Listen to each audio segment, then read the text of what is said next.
લીંબડી ગ્રામ પંચાયત ખાતે આયોજિત ગ્રામ સભામાં જમીન પચાવી પાડવાના કૌભાંડે ભારે ચકચાર મચાવી છે।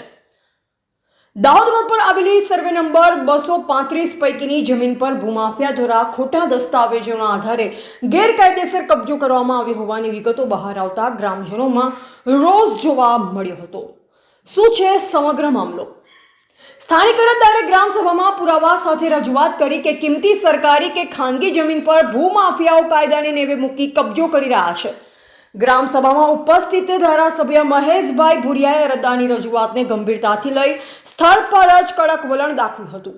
ધારાસભ્યએ તાલુકા વિકાસ અધિકારી શ્રીમતી શિલ્પાબેન પટેલને તાત્કાલિક અસરથી સ્થળ તપાસ કરવા અને ભૂમાફિયાઓ વિરુદ્ધ કાયદેસરની કડક કાર્યવાહી કરવા આદેશ આપ્યો છે।